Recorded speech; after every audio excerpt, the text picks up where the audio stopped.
Sentimos hoy la felicidad de haber logrado una de nuestras aspiraciones desde que este programa comenzó a caminar, que era la de tener aquí, honrándonos, llenando de fiesta nuestro espíritu, al maestro Jorge Luis Borges. El maestro Borges nos ha hecho el honor de venir desde Argentina para estar un largo rato con nosotros conversando. No nos ha puesto condición alguna, nos ha pedido que le acicateemos, que le espoleemos, que le acosemos. Maestro, estamos dispuestos a acosarle cariñosamente. Soy muy tímido, de modo que espero que abunden. Estoy absolutamente seguro de que todo lo que usted diga va a ser de un gran interés para nuestra audiencia. Haré lo posible. Usted cuenta aquí con grandes cantidades de amigos y de admiradores, sí, de gentes que le conocen por su obra. España es muy generosa. Pero que acaso no le habían visto a usted nunca en persona, ni habían tenido oportunidad de oír su voz, ni de saber de viva voz cuáles son sus ideas sobre tantas cosas. Usted es un monumento vivo de inteligencia. Usted es un hombre del que se ha dicho que es todo mente. Yo creo que es una exageración. Yo creo que sí, ¿eh? No porque su mente no sea una mente genial y cósmica, sino porque usted es también un cuerpo, y es un cuerpo sensible. A usted le han acusado de ser un hombre frío, maestro. No, eso es falso.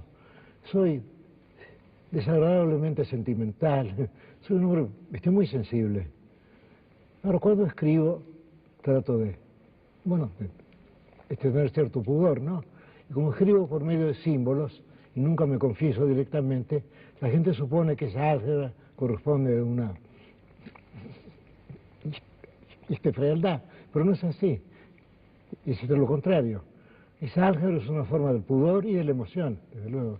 Yo pienso que convertir los sentimientos en matemáticas es realmente algo muy complicado y muy hermoso. Que la tarea del arte es esa, es transformar, digamos, lo que nos ocurre continuamente, transformar todo eso en símbolos, transformarlo en música, transformarlo en algo que puede perdurar en la memoria de los hombres. Es nuestro deber ese, tenemos que cumplir con él, si no nos sentimos muy desdichados.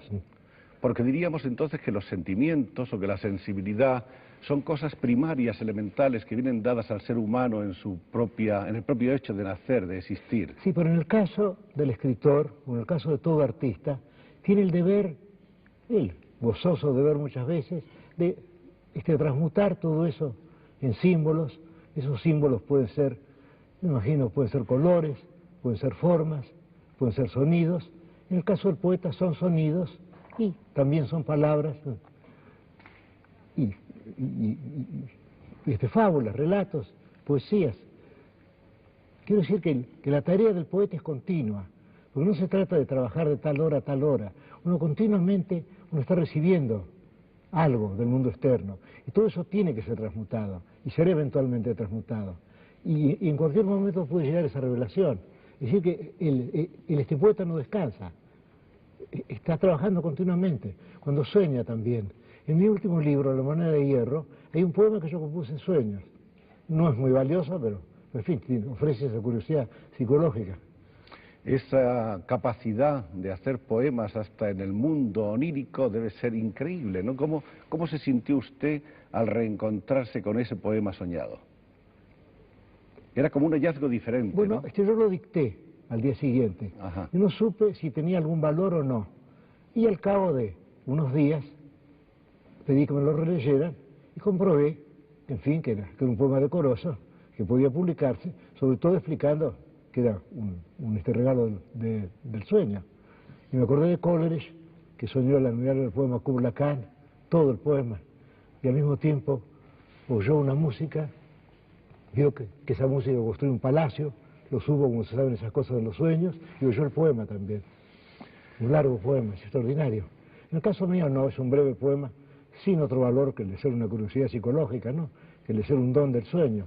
Posiblemente un presente griego, posiblemente no valga mucho.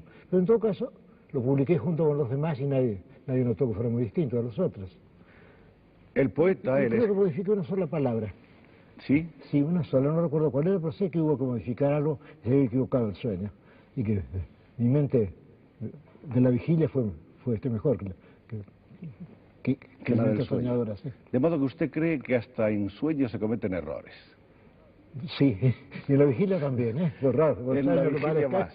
En la vigilia más. Usted gusta en la vigilia sin ninguna dificultad. Usted gusta de decir, maestro, que ha cometido todos los errores posibles. Yo creo que sí. Y entonces he llegado, al cabo de 77 años, a algunos aciertos. O sea que he descartado todos los errores, aunque he repetido muchos también. ¿Quiere decirse entonces que errar es necesario? Sí, creo que es necesario, y posiblemente si yo llegara a la edad de 200 años ya habría llegado a saber algo del arte de escribir. ¿Qué distancia ve usted, por ejemplo, maestro, hablando de estas cosas, de la evolución, de la transformación, de entre el Borges de hace 20 años y el de hoy? Yo creo que esencialmente somos el mismo, pero el de hoy ha aprendido algunas astucias, ha aprendido algunas destrezas y algunas modestias también. Pero creo que esencialmente yo soy el que era cuando publiqué mi primer libro, Fervor de Buenos Aires, en 1923. Y creo que en ese primer libro está todo lo que yo haría después, salvo que está entre líneas y solo para mí. Es como una escritura secreta, que está entre las líneas de la escritura pública. Pero ahí está todo, yo veo, salvo que nadie puede verlo sino yo. Es decir, que lo que yo he hecho después ha sido reescribir ese libro, ese primer libro, que no tiene mayor valor, pero que luego ha ido dilatándose, ha ido ramificándose, enriqueciéndose. Y creo que ahora puedo, al fin, puedo jactarme de haber escrito algunas páginas válidas, uno que otro poema, ¿y qué más puede querer un escritor? Porque aspirar a un libro ya es demasiado. Esas cifras, esas claves, esos códigos secretos, ese hermetismo, ¿pretende usted que lo comparta alguien? ¿Usted lo escribe para sí mismo solo o escribe también para que otros entiendan y descifren y desentrañen? No, porque una vez escrito algo ya está lejos de mí. Cuando yo escribo, yo lo hago urgido por una necesidad íntima. Pero yo no pienso, yo no pienso en un público selecto o en un público, de multitudes. No pienso en ninguna de las dos cosas. Pienso en expresar lo que yo quiero decir. Y trato de hacerlo del modo más sencillo posible. No al principio. Cuando yo empecé a escribir, yo era un joven barroco, como todos los jóvenes lo son, por timidez. Es decir, el escritor joven sabe que lo que dice no tiene mucho valor y quiere esconderlo, simulando ser un escritor del siglo XVII o un escritor del siglo XX, digamos. Pero en cambio ahora yo no pienso ni en el XVII ni en el XX, trato simplemente de expresar lo que quiero y trato de hacerlo con las palabras habituales, porque solo las palabras que pertenecen al idioma oral son las que tienen eficacia. Es un error suponer que todas las palabras del diccionario pueden usarse. Hay muchas que no pueden usarse. Por ejemplo, en el diccionario usted ve como sinónimas la palabra azulado, azulino, azuloso y creo que azulenco también. Pues la verdad es que no son sinónimas. La palabra azulado puede usarse, es una palabra común, digamos, que el lector acepta. Pero si yo pongo azuloso o si pongo azulino, no, es una palabra que mira en dirección contraria, como dice Stevenson. Es decir, que realmente la única palabra que puede usarse es azulado, porque es una palabra común que se desliza con las otras. Y las otras serían artificiosas. ¿Sabes? Si yo pongo azulino, por ejemplo, es una palabra decorativa. Es como si yo pusiera de pronto una mancha azul en la página. De modo que yo creo que esto no es una palabra lícita. Es un error escribir por el diccionario. Uno debe escribir, yo creo, con el idioma de la conversación, con el idioma de la intimidad. Pero eso se llega con el tiempo, con la decantación. Sí, porque es muy difícil que un joven escritor se resigne a escribir con palabras comunes. De todas maneras, posiblemente hay palabras que son comunes para mí, no lo son para otras. Desde luego hay ese error, porque cada grupo humano tiene su dialecto, cada familia tiene su dialecto. Posiblemente hay palabras que para mí son comunes y no son comunes para otros, pero en fin. Pero ha habido, seguirá habiendo escritores ya maduros, algunos con el Nobel incluido, que escriben con ese barroquismo, con esa cosa retórica. A mí me parece un error, ¿eh? Repleta de Yo creo que lo metáforas. barroco se interpone entre el escritor y el lector. Además que podría decirse que lo barroco tiene un pecado que es el pecado de vanidad. Si un escritor es barroco, es como si pidiera que lo admiraran. Se siente el arte barroco como un ejercicio de la vanidad, siempre. Aún en el caso de los más grandes, aún en el caso, por ejemplo, de John Donne o de Quevedo, se siente lo barroco como una vanidad o como una soberbia del escritor. Hay como una súplica. Sí, implícita. es verdad, es mejor esa frase suya. Se está pidiendo sí, al como una lector, súplica, sí. Está admírame. pidiendo o si no está exigiendo un tributo, lo cual es peor todavía, ¿no? Porque las dos cosas son desagradables, ¿no? En cambio de lo que usted se ha dicho, ¿y acaso a eso se deba esa llamada acusación de frialdad? Se ha dicho que usted Ese es el todo falso, es la quienes me conocen concisión, saben que no soy es así. la concisión, la exactitud y el rigor, que yo creo que es lo más deseable y lo más difícil de alcanzar. Mi maestro, sigo llamándolo maestro, aunque sé que nunca escribiré como él, Rafael Cansinos Ascensa, alguna vez de mi estilo numismático. Es una linda frase, ¿eh? Si ojalá yo hiciera monedas, ¿no? Bueno, yo tengo aquí unas frases recortadas de un texto de Cansinos Ascensa sobre usted, donde dice... Sin duda ha sido muy generoso conmigo, y posiblemente ahí encontraremos lo del numismático. Dice, Borges estilo pasó por numismático. entre nosotros como un nuevo Grimm, lleno de serenidad discreta y sonriente. Usted ha sido siempre un gran discreto y un gran tímido. Ojalá hubiera sido. Fino, ecuánime, con ardor de poeta, sofrenado por una aventurosa frigidez intelectual, decía Cansinos, con una cultura clásica de filósofos griegos y trovadores orientales que le aficionaba al pasado, haciéndole amar calepinos e infolios sin menoscabo de las modernas maravillas. Está bien, es el Ahí estilo estaba de pintando, Cansinos, sí, pero pintaba un poco ese mundo Cansinos, suyo, ese mundo suyo un tanto enigmático sin en menoscabo principio. de las modernas maravillas, esta literación, ¿eh? Sí. Usted conoció a Cansinos en su primera estancia en España, Sí, que fue por los años 20. por los años 20, no recuerdo las fechas, la verdad es que yo recuerdo muchas cosas, pero no fechas. Yo tengo algunas fechas aquí, Son con su ayuda las vamos a supersticiones, las recordar fechas. juntos. Vamos a retrotraernos a Buenos Aires al 24 de agosto de 1899, Bueno, día en el que llega a este mundo Jorge Luis Borges Acevedo. según me han dicho, bueno, Todo eso se lo comunicaron a usted. todo eso sí, no, posiblemente no ocurrió nunca, ¿no? Era Ha existido usted, siempre. era usted hijo de don Jorge Borges Aslan Y de Leonor. y de Leonor Acevedo. Y provenía usted de una antigua familia argentina que había sido Sí. pionera de la independencia. Y sí, le voy a decir, puedo ir más lejos. Soy descendiente de un señor Juan de Garay, que fundó la ciudad de Buenos Aires, y de otro, Jerónimo Luis de Cabrera, andaluz, que fundó la ciudad de Córdoba. Yo soy descendiente de conquistadores, y luego de conquistadores españoles, y luego de soldados argentinos que se batieron contra los españoles, en fin, era natural que ocurriera eso, ¿no? Y luego de guerreros del Paraguay, en fin, una familia de soldados la mía. En esa Por el lado de estirpe, mi abuela inglesa, sí. es una familia de pastores protestantes. Esto lo cual me parece bien también, porque quiere decir que llevo la Biblia en la sangre de algún modo. Pero La en Biblia esa, inglesa, que es de las más lindas. estirpe, en esa estirpe de guerreros su padre era una excepción notable. Era una excepción, sí, por su miopía. Pero mi abuelo, el coronel Francisco Borges, murió en 1974 en el combate de La Verde. Después del combate se hizo matar deliberadamente. Él quería morir por no sé qué circunstancias políticas, ya se había rendido el general Mitre, y él montó a caballo, un caballo tordillo, un caballo blanco, se puso un poncho blanco y avanzó, no al galope sino al trote, ofreciendo un buen blanco a los tiradores del ejército enemigo, y recibió 2 balas y lo mataron. Fue la primera vez que se usó el Remington en mi país. Y sin Los balas embargo, tenían un sonido nuevo, de las balas que lo mataban. sin embargo, lo que sorprende en usted es que, siendo, en fin, el heredero de todas esas sangres de esa dinastía ardiente y bélica, haya sido usted un hombre más bien escéptico en cuanto a esas materias se refiere. Es cierto, pero posiblemente he estado equivocado durante mucho tiempo. Porque creo que el ejercicio de las armas es un ejercicio honroso, más allá del hecho de ejercerlas por tal causa o por tal otra, ¿no? El hecho de ser soldado es algo noble. Ya sé que al decir esto me enemisto con mucha gente, pero yo no trato de amistarme con nadie, o de congraciarme con nadie. Usted sigue... Además, al fin de todo, hay que pensar que la poesía empieza con la épica, ¿no? La épica es la primera manifestación de la poesía en todas las culturas del mundo. Se empieza siempre con el arma, virum, culcano, bueno, con las armas y el hombre. Y eso ocurre siempre, ¿no? Usted blasona siempre de una gran independencia, la siente de una manera total, absoluta. Dice usted siempre lo que piensa. Bueno, trato de decirlo, ¿eh? Y por eso soy indiscreto muchas veces. Pero hoy, por ejemplo, voy a prometerles una sinceridad total. Muchas gracias, maestro. Vamos a volver entonces. Estamos en que su padre era un pacífico profesor de inglés.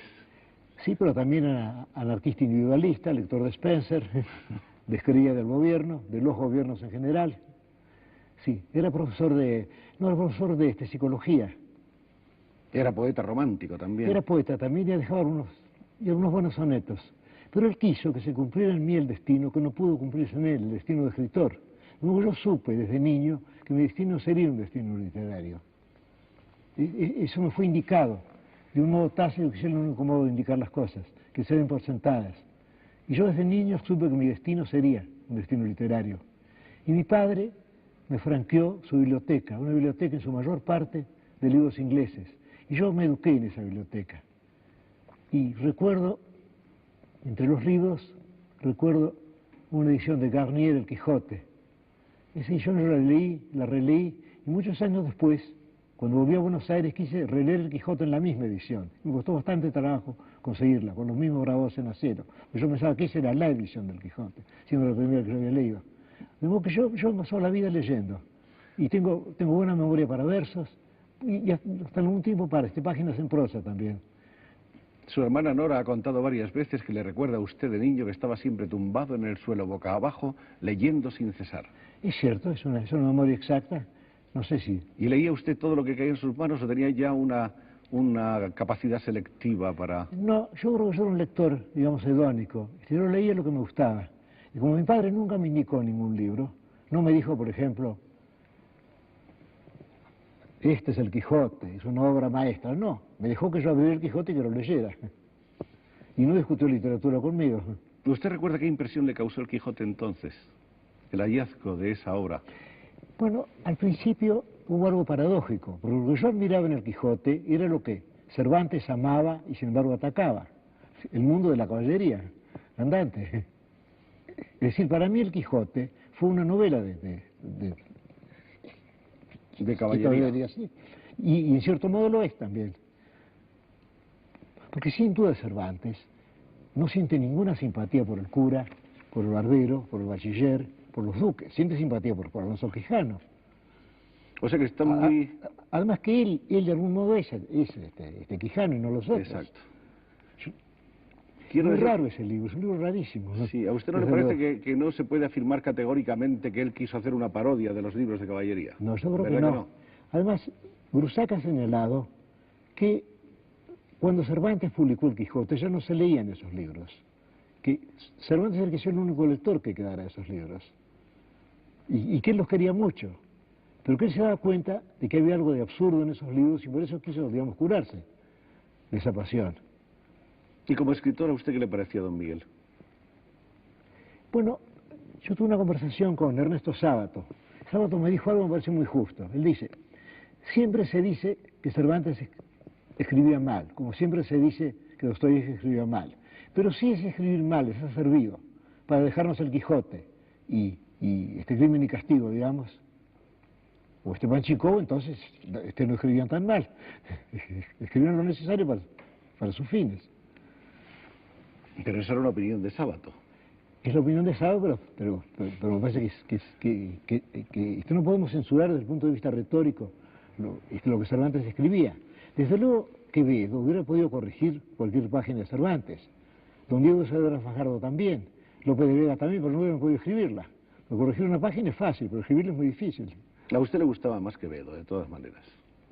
Sí, pero creo que estaba equivocado, ¿eh? Creo que ahora me gusta más Cervantes. Y hasta voy a decir una blasfemia. Dígala. Los nombres, ¿eh? Porque siento al fin de todo, yo he admirado mucho a Quevedo, yo lo admiro, pero, digamos, es un objeto admirable, una cosa admirable. En cambio Cervantes y Alonso Quijano que quiso ser Don Quijote y lo fue alguna vez. Estos son amigos personales míos, es otra cosa, es una relación de amistad que no se establece nunca con este Quevedo. Nadie se siente amigo de Quevedo, puede admirarlo. Nos fuimos a Don Quijote. Es cierto. Parece que hemos dejado esa biblioteca. Paseando por la biblioteca de su padre en sus años infantiles. Esos años que fueron para usted, me imagino, unos años llenos de fantasía, de riqueza, porque usted se asomaba cada día a un mundo nuevo. Sí, leía mucho, y leía, por ejemplo, yo no sabía que fueran libros célebres. Por ejemplo, leí entonces un libro que lo había publicado unos años antes, Los primeros hombres en la luna, de Wells. Lo leí entonces. Leí a Kipling entonces, leí a Stevenson entonces. Leí Las Mil y una noches entonces, todos libros capitales para mí. Y todo eso, y además leía libros muy malos, pero claro, un niño no compara un libro con otro. Un niño, un chico acepta lo que lee, y lo acepta con gratitud.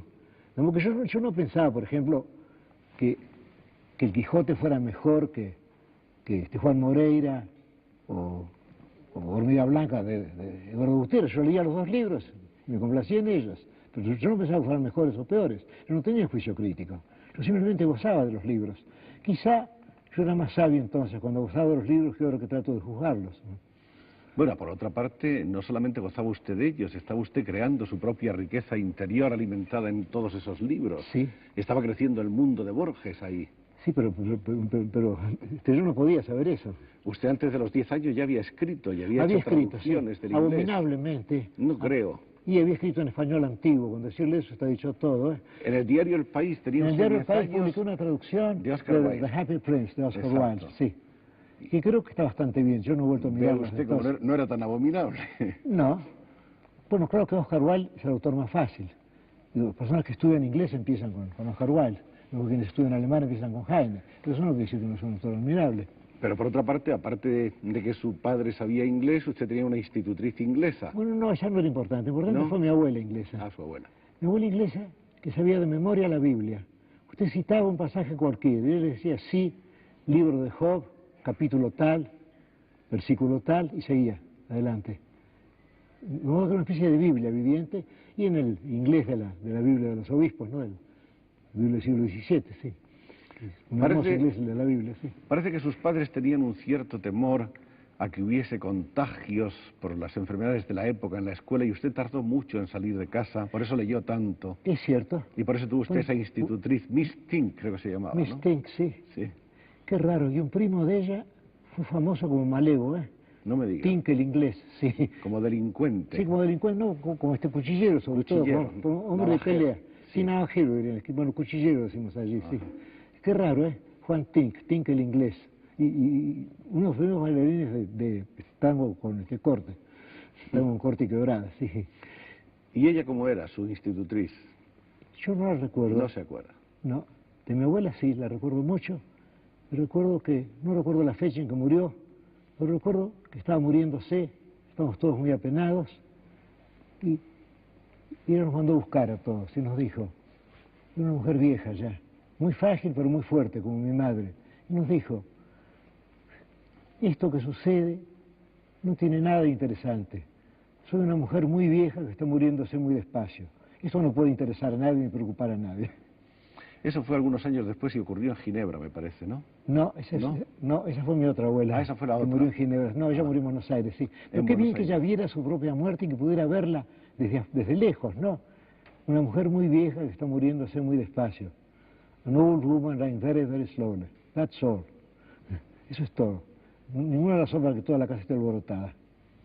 Esas han sido algunas de las obsesiones de usted a lo largo de su obra y de su, su preocupación intelectual, la vida, la muerte, el infinito, la ¿puedo eternidad. ser indiscreto? No, ¿Puedo ser indiscreto y puedo contar la muerte de mi otra abuela? Sí, señor. Bueno, estaba muriéndose en Ginebra.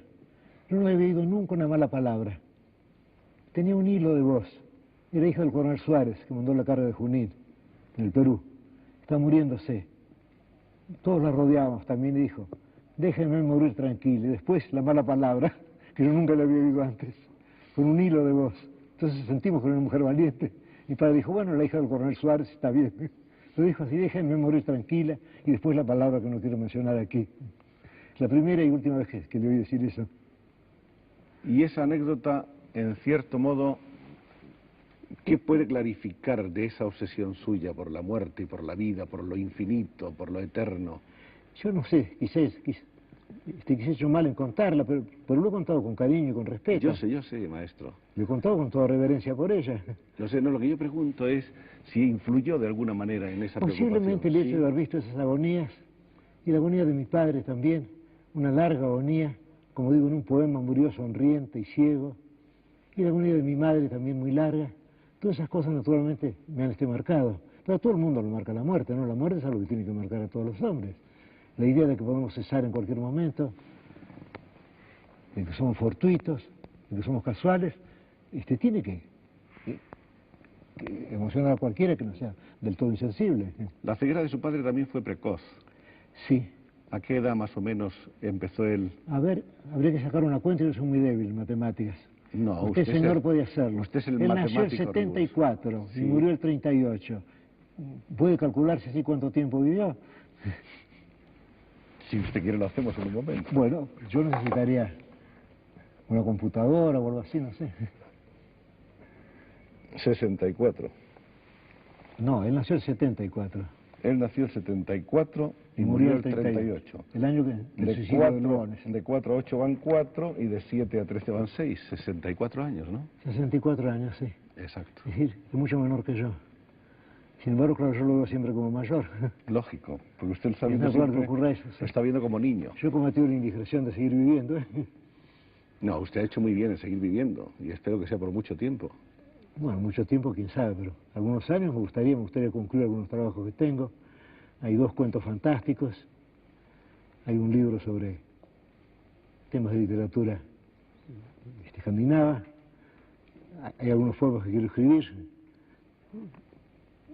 Pero siempre estoy pidiendo unos meses de prórroga. Esperemos que van a ser muchos meses, maestro. Bueno, vamos a ver. Decíamos entonces que usted escribió un ensayo en inglés sobre la mitología griega antes de los 10 años. Es una serie de plagios del diccionario clásico, pero en fin, yo lo llamaba ensayo, sí. Esa influencia que usted notó, ese impacto que le causó el Quijote, se desarrolló en una narración que usted escribió. Sí, que se llamaba La visera fatal. Exacto. Qué vergüenza. ¿Qué vamos a hacer? Luego viene la traducción del Príncipe Feliz, 10 años, apareció en el 1909 en El País. Y en el año 1914 se produce uno de los primeros viajes que yo creo que habían de ser trascendentales en su vida, a Europa. Europa, sí, el descubrimiento de Europa, sí. Y luego el descubrimiento de Suiza, un país que yo quiero mucho y que todo el mundo aborrece, no sé por qué, países más civilizados de la Tierra. Era Suiza en ese momento una especie de gran refugio en pleno fragor de la guerra, de la Gran Guerra. Además, no sé, pero si Suiza es un país admirable. Imagínense, un país de alemanes, de franceses, de italianos, que han decidido olvidar sus diferencias, que han decidido ser suizos, ser otra cosa.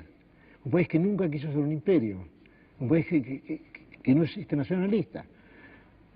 Entonces ningún culto, por ejemplo, bueno, por una raza suiza no puede haber, puesto que son alemanes, franceses, italianos, y se mantienen admirablemente. Ahí en Suiza se produce su encuentro con la lengua alemana. Sí, pero eso fue porque yo había leído mucho a Hume, y de Hume pasé a Schopenhauer, y lo leí en inglés y pensé que sería muy lindo leerlo en el texto original. Entonces me enseñé alemán, para los fines que yo buscaba. Y eso lo hice, recordé que Spencer había dicho que la enseñanza de la gramática es un error, que la gramática es la filosofía del lenguaje, que no es necesario estudiarla. Eso puede estudiarse después. Además que ningún niño aprende su idioma por medio de su gramática, ¿no? No se empieza por sustantivos, artículos, géneros ni conjugaciones. Entonces yo adquirí un ejemplar del Lyrisches Intermezzo de Heine y un diccionario alemán-inglés, inglés por ser el idioma más parecido al alemán que yo conociera. Y entonces empecé a leer. Y al poco tiempo me di cuenta de que entendía lo que leía y que estaba usando de una admirable poesía. Y luego con el tiempo llegué a leer Die Welt als Vorstellung de Schopenhauer en alemán, en muy voluntad de representación. Y llegó usted a hacer incluso traducciones del alemán. Sí, traduje mucho. Algunas de ellas aquí en España. En España, sí, en la revista Cosmópolis. Exacto. Que dirigía Gómez Carrillo, creo. Sí. Enrique Gómez Carrillo, sí. Publiqué algunas. De modo que el conocimiento de alemán es algo que yo he conquistado y quizá por eso me siento más orgulloso, ¿no? Porque los otros idiomas fueron dados por circunstancias. El francés por el hecho de vivir en Ginebra. Ahora el latín es un idioma que quiero mucho, pero que he olvidado. es un idioma fácilmente olvidable, ¿no? Es una lástima.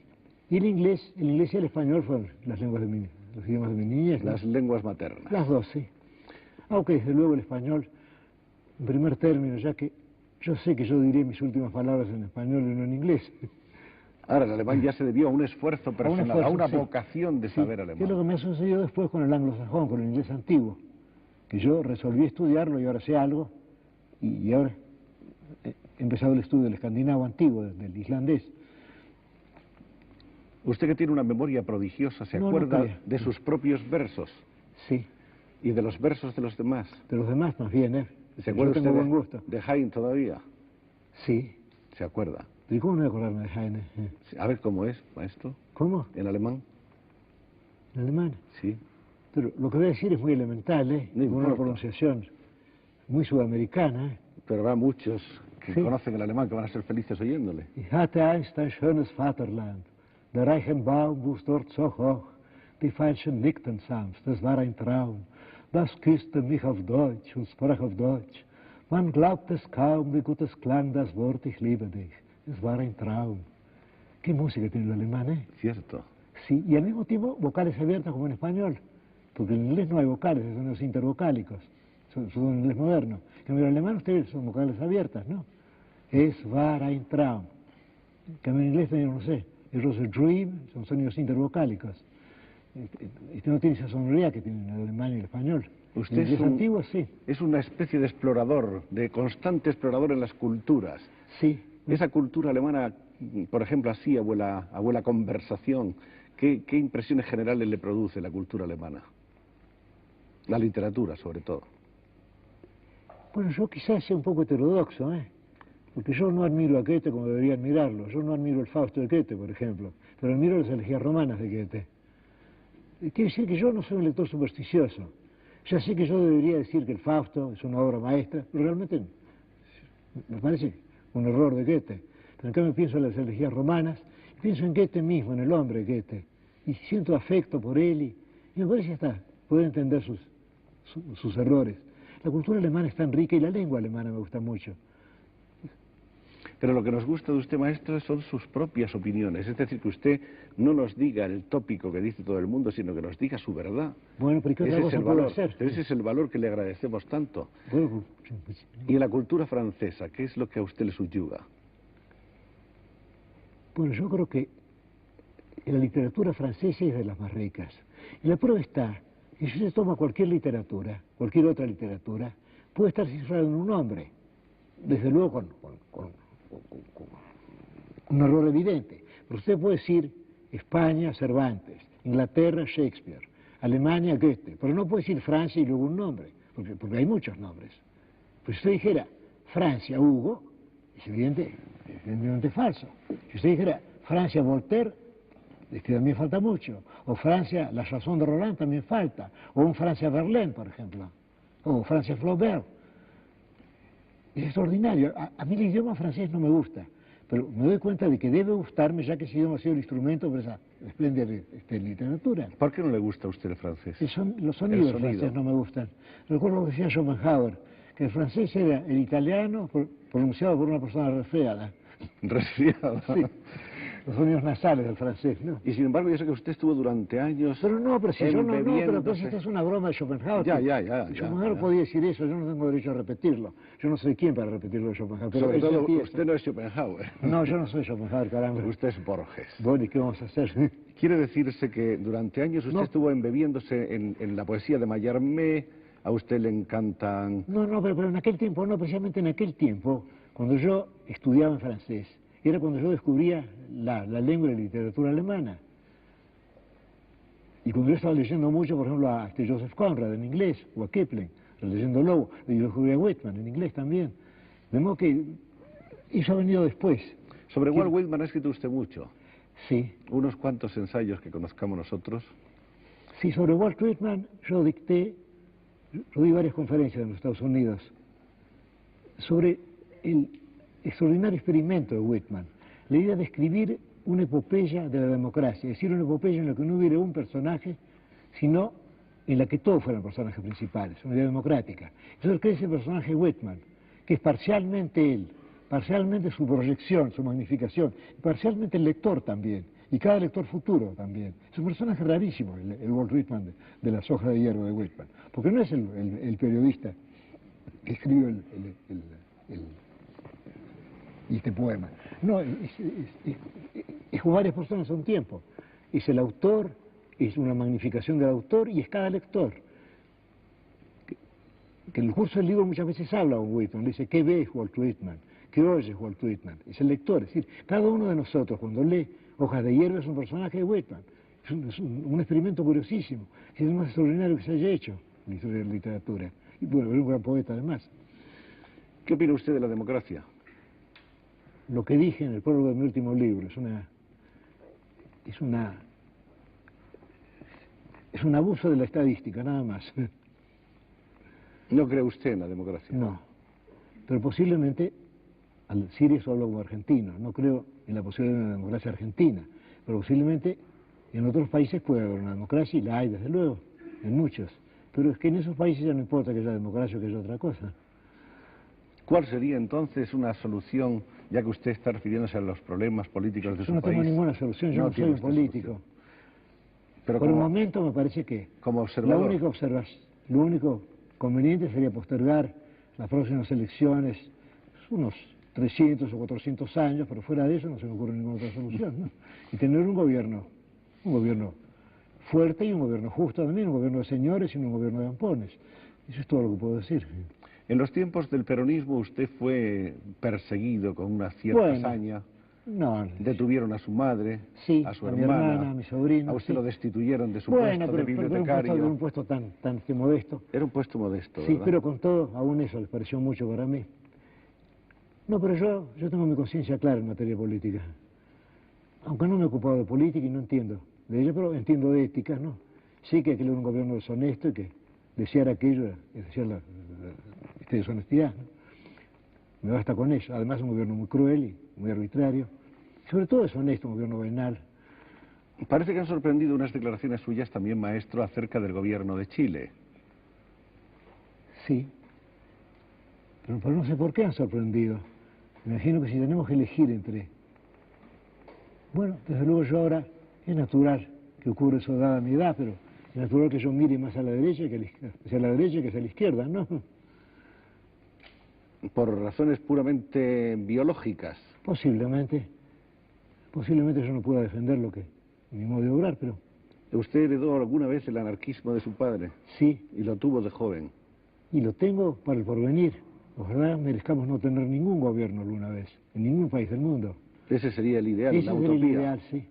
Un mínimo de gobierno, un gobierno puramente municipal, como Gary Spencer. Ese sería el ideal para mí. Pero desde luego mis opiniones en materia política no deben tomarse en cuenta. Yo no sé nada de eso. Volvamos entonces a la literatura. Yo no sería mejor, porque me siento en un terreno más seguro. Es que me siento seguro en algún terreno. Las conversaciones tienen siempre estos meandros, estas idas y venidas, estas vueltas y revueltas. Es que si no serían una cosa viva. Exactamente. Tienen que ramificarse. Entonces, volviendo a lo de las culturas, hemos examinado un poco la pasión con que usted se enfrenta con la cultura alemana. Después... Bueno, es que me han interesado muchas culturas, la cultura china en una época también, por ejemplo, la filosofía del Indostán. Yo me he interesado en muchas cosas. La mitología escandinava, la literatura escandinava ahora, medieval, me interesa mucho. ¿Qué podría usted decirnos sobre ella? Bueno, podría decirles que en Islandia, según he dicho en un poema que no se ha publicado aún, en Islandia se salva la memoria de toda Germania, la memoria, digamos, de Alemania, de Inglaterra, los Países Bajos, los países escandinavos, de Holanda. Todo eso se salva allí. Es decir, lo que llamamos mitología germánica es mitología escandinava realmente. Todos esos mitos, el crepúsculo de los dioses, todo eso se salva en Islandia. Y se salva por obra de gente islandesa. Es decir, que Wagner no hubiera podido ejecutar su obra, William Morris no hubiera podido ejecutar la suya, sin hombres como Snorri Sturlason y otros escandinavos, que salvaron toda esa memoria de la mitología germánica. Y yo la he perdido, si no. ¿Qué tendríamos si no lo hacíamos los escandinavos? Tenemos el hecho de que el jueves se llama Thursday, día de Thor, de que el martes se llama Wednesday, día de Woden, de hoy y nada más. Pero todos los mitos, toda la historia de Balder, la historia del crepúsculo de los dioses, la historia del barco que se hace con las uñas de los muertos, todo eso se sabe en Islandia, en esa isla perdida allí. ¿Es usted wagneriano? No, no me gusta Wagner. No me gusta Wagner porque me parece que no entendió mucho todo eso, que lo hizo de un modo muy romántico y muy enfático. Yo diría que Wagner no entendió a los escandinavos. O será que yo no entiendo a Wagner, o ambas cosas. O sea, yo ignoro tanto a Wagner como lo ignoró lo esencialmente escandinavos. ¿Sí? De la cultura china, ¿qué cosas han llamado especialmente su sensibilidad, su interés? Yo creo que sobre todo ¿La poesía? este taoísmo, este Chuang Tzu y Lao Tse, la poesía también, la poesía oriental en general, la poesía china, la poesía japonesa, ese deseo de dar todo, de dar una fragancia, de dar tantas cosas en unas pocas palabras necesarias. La síntesis, la concisión. Esa síntesis, sí. Eso nos han enseñado, ¿eh? Es ordinario el caso de una literatura, por ejemplo, bueno, una literatura sin largas epopeyas, sin obras maestras también, que son una superstición. Una literatura que cree en la posibilidad de que un hombre diga todo en unas cuantas palabras casuales, que no son casuales, desde luego. ¿Y qué es lo más difícil? Decir cosas en pocas palabras. Por ejemplo, uno lee el canon de Confucio y uno piensa, bueno, aquí hay algunas buenas recetas de conducta, pero luego uno se da cuenta de que el autor deliberadamente no ha querido ser retórico, que no ha querido ser patético. El hecho de renunciar a lo patético, que es algo típico, me parece, de la cultura china, de la cultura japonesa también, el hecho de ser sobrio, de ser conciso, de decir todo con un mínimo de palabras, de ir al grano, con un mínimo de acentuación, un mínimo de énfasis, eso me parece que es muy lindo. Y sobre todo para mí, que tiendo a ser enfático, es una lección. No, pero usted está luchando siempre con su énfasis, es su lucha permanente. Es una lucha permanente, pero usted ve que ahora mismo quizás no sea demasiado enfático. ¿Pero qué vamos a hacer? Hablemos un poco de la cultura española, que a nosotros naturalmente nos afecta tanto y nos gusta saber cómo la ve usted y cómo la entiende. Bueno, es que habría que hablar de tantas culturas españolas en distintas épocas, pero con todo, yo diría, y aquí voy a ser heterodoxo, pero estoy entre amigos y puedo hacerlo, que hay una soltura en los principios de la literatura española que se pierde después. Por ejemplo, vamos a buscar algo que no es tan primitivo. Vamos a tomar el caso de Cervantes. En Cervantes, toda esa complejidad que llamamos Cervantes, esa complejidad fluye y uno no siente mayor esfuerzo. En cambio, ya en Hombres de Genio, algo posteriores como Góngora, como Quevedo, ya todo eso está un poco rígido ya. Y luego en el caso de Gracián ya es muy rígido todo. Usted no puede verlo con las formas. No le gusta nada Gracián. No, la verdad es que no me gusta. Me parece que Gracián me parece como una caricatura de este Quevedo. Porque todavía en Quevedo todo eso está como llevado por la pasión. Pero en Gracián todo eso es muy frío. Eso sí que es glacial. Además, llamar a las estrellas gallinas de los campos celestiales, por ejemplo, es imperdonable, ¿no? Yo creo que Gracián es una superstición alemana, en cierto modo, que Schopenhauer lo admiraba mucho porque lo entendía poco. Pero nos iré más lejos. Yo diría que Gracián pensaba bien, que Gracián era un hombre muy agudo, quizá un hombre de genio, pero que luego al escribir se creía obligado a decirlo todo de un modo ingenioso, con juegos de palabras, y yo creo que entonces, por ejemplo, cuando él dice, la vida es milicia contra la malicia. Bueno, eso puede ser cierto, uno puede pasarse la vida militando contra la malicia, pero al mismo tiempo, cuando uno lo lee en español, no cuando lo lee traducido al alemán por Schopenhauer, en Handorak, en el Acuerdo Manual, uno lo que nota es el juego de palabras, milicia y malicia.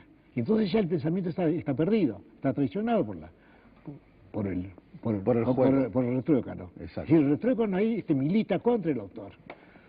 Porque nos impide ver que la idea de que la vida es milicia contra la malicia puede ser una idea justa.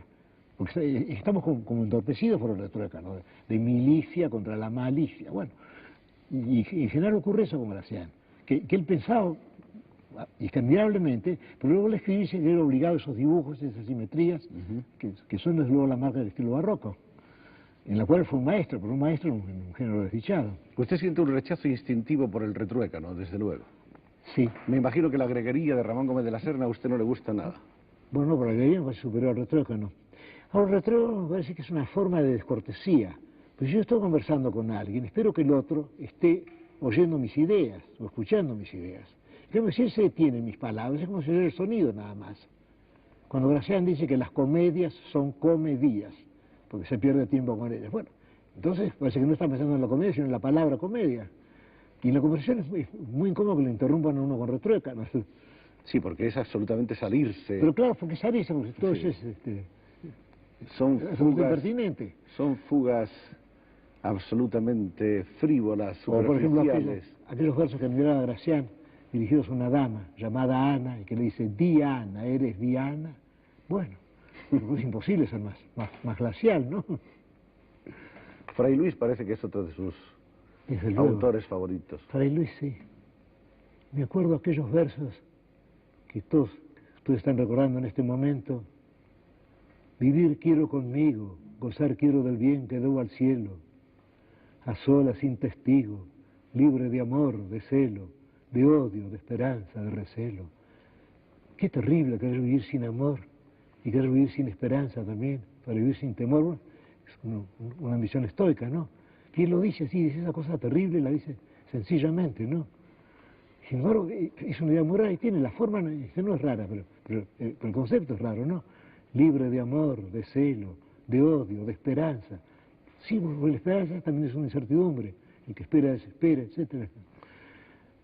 Aprovechando que estamos hablando de este tema, recuerdo que recientemente, hace unas semanas, se publicaron aquí noticias de unas declaraciones en las que al parecer usted... Pero esas declaraciones son apócrifas. Y creo que usted las ha desmentido ya Las he desmentido ampliamente. Seguiré desmintiéndolas y ya. Y se han escrito numerosos artículos y comentarios al Bueno, respecto, están- unos en defensa de usted, diciendo que toda crítica de Borges es un elogio, que es Bueno, una es un hermosa, disparate. es una hermosa Eso no quiere frase. decir nada, ¿no? Y quizá ¿Cómo todo, toda crítica es un elogio? y quizá todo elogio de Borges, Bueno, dándole la ¿cómo? vuelta, es una ¿Cómo? crítica ¿Cómo? y no busquemos el retruécano. ¿Cómo? Todo veneno servido por Borges es un alimento, ¿no? ¿Quién sabe, no? Todo golpe de Borges es una caricia. Bueno, no, tampoco. Entonces Eso es absurdo. quedamos, maestro, en que lo que le atribuyeron a usted como una, Es falso. como una acusación en general contra el gran número de lo escritores que yo españoles, dije, no lo era que yo cierto. sí admito haber dicho es que García Lorca es un poeta menor. Eso no tengo por qué negarlo. Pero creo que uno puede decir que García Lorca es un poeta menor y que eso no signifique necesariamente un ataque a San Juan de la Cruz, por ejemplo. No, además esa es la opinión personal. Es una de opinión usted, mía, ¿no? no es otra cosa. Yo tampoco soy un Pero ya que usted- misionero de su opinión. No. Se la digo nomás, pero no quiero convertir el mundo entero en su opinión. Y ya que usted la dice, ¿por qué no aprovecha para explicarnos por qué piensa usted que García Lorca era un poeta menor, que será mucho más bonito y más interesante para todos? ¿Por qué le parece a usted que es un poeta menor? Bueno, porque lo veo... Por el tema... No, por una deficiencia mía. Porque yo no entiendo muy bien la poesía visual, ni la poesía así meramente auditiva.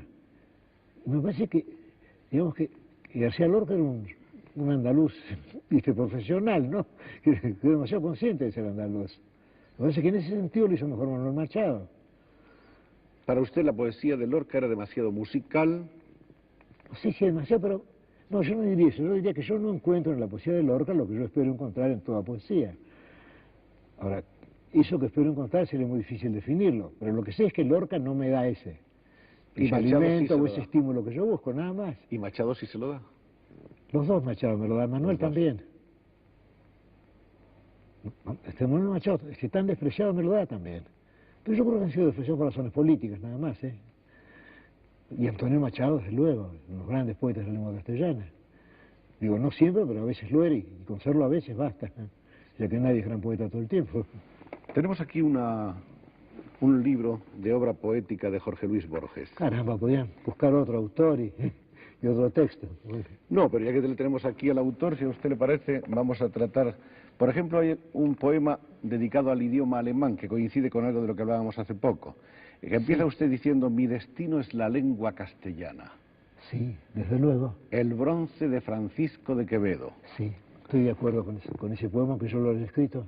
Pero en la lenta noche caminada me exaltan otras músicas más íntimas. Es cierto. Alguna me fue dada por la sangre, o voz de Shakespeare y de la escritura. Sí, la Biblia, que yo veo como un libro inglés. Otras por el azar que es dadivoso. Sí, el francés. Pero a ti, dulce lengua de Alemania, te he elegido y buscado solitario. Es verdad, yo me enseñé alemán yo solo, el año 1917 y 1918. A través de vigilias y gramáticas de la jungla de las declinaciones del diccionario que no acierta nunca. Es cierto. Lo que hablábamos de la gramática, con el matiz Pero no preciso. está mal ese poema, ¿eh? ¿Está mal? No, este no está mal, No aunque está yo lo haya mal, escrito. no está mal. Lo apruebo, generosamente. Dice usted, mis noches están llenas de Virgilio, dije una vez. También pude haber dicho de Hölderlin y de Angelus Silesius. Sí, Angelus Silesius, el poeta de Breslau. Sí. Heine me dio sus altos ruiseñores, Goethe la suerte de un amor tardío, a la vez Sí, las elegías romanas de Goethe. indulgente y mercenario. Sí. Keller la rosa que una mano deja en la mano de un muerto que la El amaba poeta suizo, Gottfried Keller, sí. y que nunca sabrá si es blanca o roja. Sí. Los poemas del enterrado vivo de Tu Gottfried lengua Keller. de Alemania eres tu obra capital, el amor entrelazado de las voces compuestas, las vocales abiertas, los sonidos que permiten el estudioso exámetro del griego y un rumor de selvas y de noches. Te tuve alguna vez. Hoy, en la linde de los años cansados, te diviso lejana como el álgebra y la luna.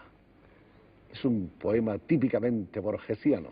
Y bueno, ¿qué vamos a hacer? Yo no puedo hacer poemas típicamente de otros. Lógico.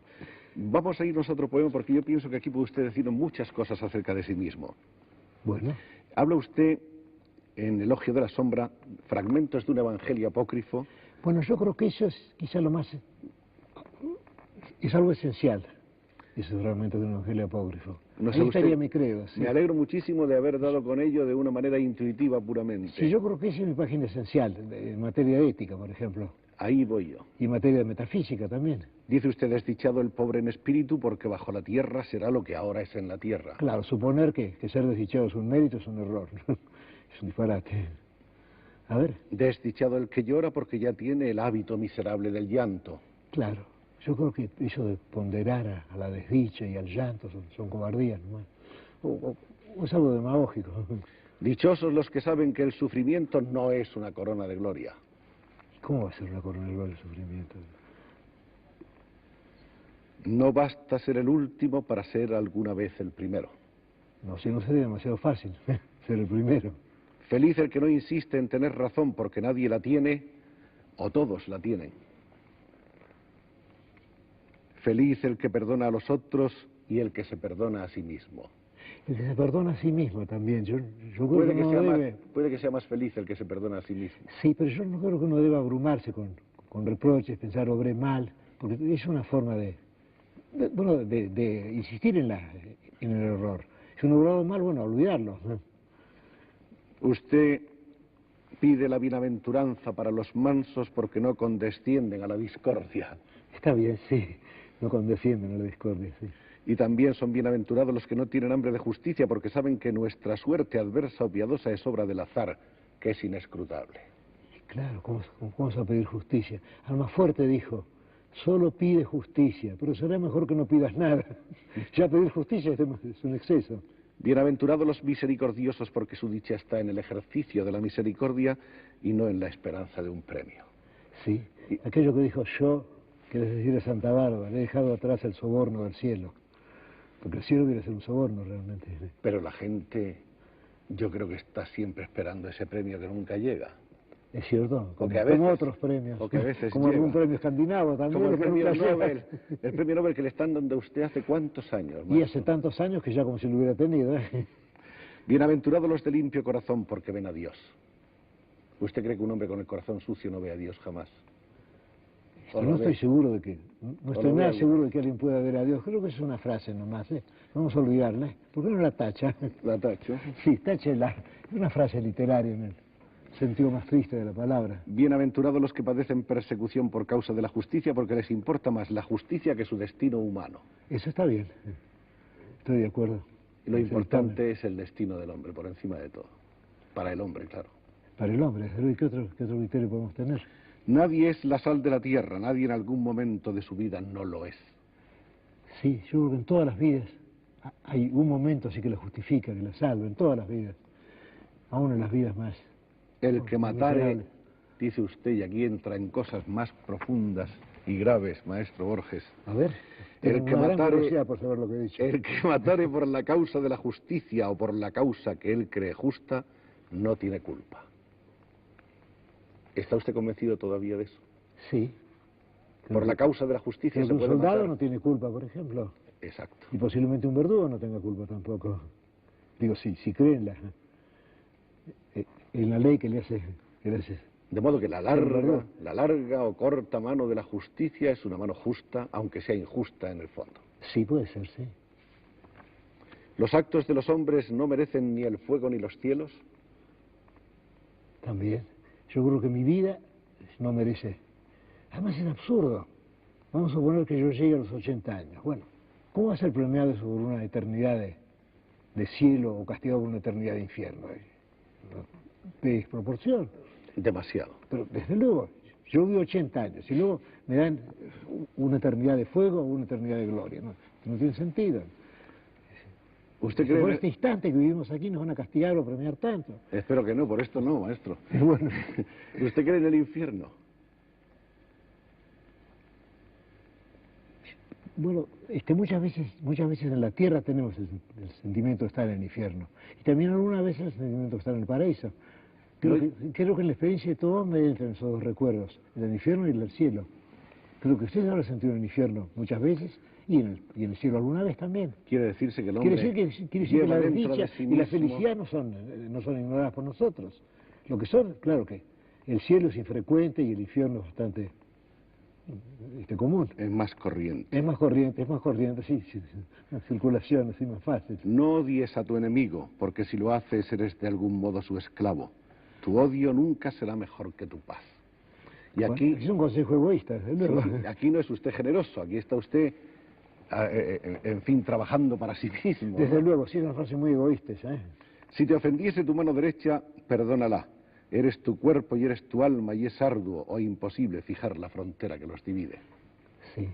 Bueno, contrariamente a eso, si te ofende tu mano derecha, córtala. Bueno, Y hablamos ahora de la verdad. La verdad siempre tan defendida, tan vilipendiada, la verdad que está siempre en entredicho y que es el gran compromiso del hombre. No exageres, dice usted, el culto de la verdad. No hay hombre que al cabo de un día no haya mentido, con razón, muchas veces. es evidente, ¿eh? Si usted le presenta a nadie, usted dice tanto gusto, quién sabe si tiene tanto gusto, ¿no?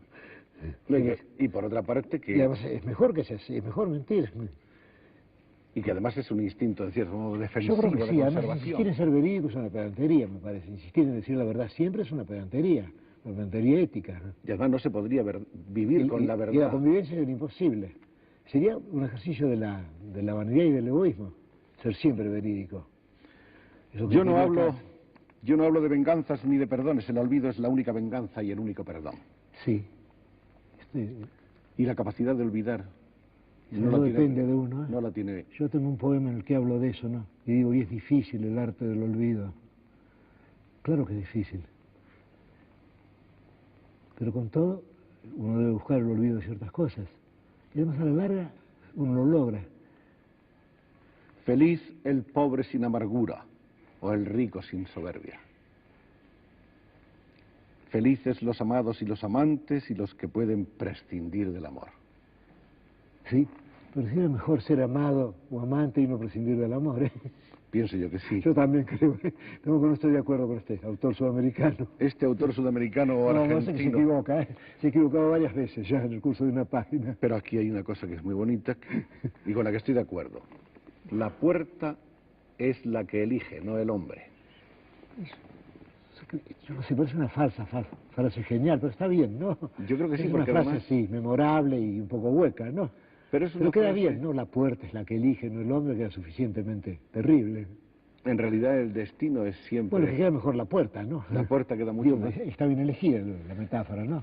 Hemos Si dijera paseado, el camino es el que elige, me parece que estaría mal, ¿no? Mejor que sea la puerta la que elige, sí. hemos paseado un poco por su credo filosófico antes de continuar con su vida, pero hay cosas al margen que me gustaría saber cómo las ve, maestro. Pero desde luego, pero usted no me diga maestro, yo no soy maestro de nadie. Bueno, para mí es un maestro, No, para todos nosotros no, es un suelo maestro. llamarme Borges, dígame Borges. Le llamo Borges con mucho gusto. Desde luego, sí. Además, Y es como si le llamara maestro también. da la casualidad de que es mi nombre. Borges, ¿qué es para usted el odio? Ese odio al que se ha aludido ahí en una de esas frases. Yo no siento odio. Nunca ha odiado. Bueno, Ni si cuando le han pienso en hecho dos daño. dictadores de mi país, trato de no pensar en ellos, en Rosas y en el otro. Eso puede ser una forma de odio, ¿no? El tratar de olvidar. Pero es mejor eso que abundar en vituperios, o en improperios, ¿no? Parece que es mejor. El odio, por otra parte, Pero yo no siento odio por nadie. usted piensa que es corrosivo para uno mismo, ¿no? Yo creo que el que odia está destruyéndose. El que odia se destruye. Sí, de modo que el odio realmente se vuelve contra uno mismo. Por eso conviene no odiar. ¿Y amar es enriquecerse? Sí, siempre es enriquecerse. Amar es darse. Sí, más allá de que lo quieran a uno, no. El momento en que uno quiere ya es algo eso. ¿A usted le gusta sentirse querido?